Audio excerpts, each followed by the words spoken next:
الرحيم نحمده ونصلي على رسوله الكريم أما بعد فقد قال الله تعالى يا أيها الذين آمنوا اتقوا الله وكونوا مع الصادقين وہ قصے اور ہوں گے جنہیں سن کر نیند آتی ہے وہ قصے اور ہوں گے جنہیں سن کر نیند آتی ہے مگر سچی کہانی سے عمل بیدار ہوتا ہے۔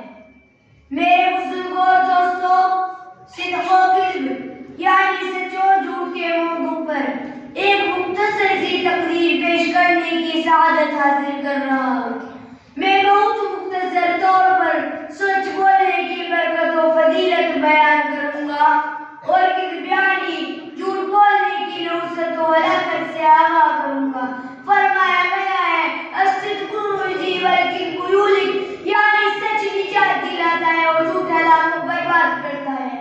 اللہ نے مسلمانوں کو حکم دیا اے ایمان والو کونوا مع الصادقین، سچے لوگوں کے ساتھ رہو، خلاف واقعہ کوئی بات نہ کہو، جو سچ ہے اس کو بیان کرو، سچ بولنے میں اللہ کے سوا کسی سے مت ڈرو، جھوٹ بولنے سے بچو، اس لیے کہ اللہ نے منافقین کے بارے میں فرمایا ان المنافقین لکاذبون، بے شک منافق جھوٹے ہیں، وہ زبان سے ایمان کا اعلان کرتے ہیں اور دل میں کفر و شرک چھپائے ہوئے ہیں۔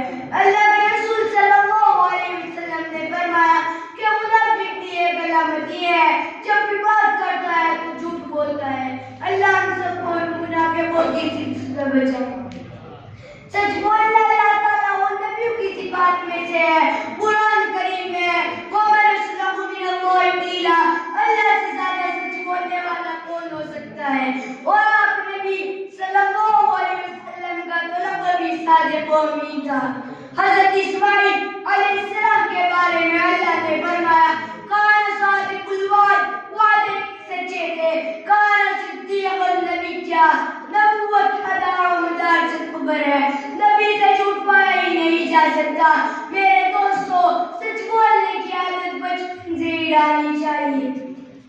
اللہ کے رسول صلی اللہ علیہ وسلم نے فرمایا کہ جب آدمی سچ بولنا عادت بنا لیتا ہے تو ایک دن صدیقین میں اس کا شمار ہو جاتا ہے۔ آپ نے فرمایا کہ وہ ہر گناہ کر سکتا ہے مگر کبھی جھوٹ نہیں بول سکتا۔ صحابہ اکرام رضی اللہ عنہم کے بارے میں آتا ہے کہ وہ سچ بولنے کے اتنے عادی تھے کہ جھوٹ جانتے ہی نہیں تھے۔ ان کو یقین ہی نہیں آتا تھا کہ کوئی مومن جھوٹ بھی بول سکتا ہے، لیکن آج مسلمانوں کا یہ حال ہے کہ جھوٹ بولنا گناہ ہی نہیں سمجھتے۔ اللہ ہم سب کو سچ بولنے کا عادی بنائے، جھوٹ کی نحوست سے بچائے۔ میں انہیں چند باتوں پر اپنی تقریر کو ختم کرنا چاہتا ہوں۔ تو الحمدللہ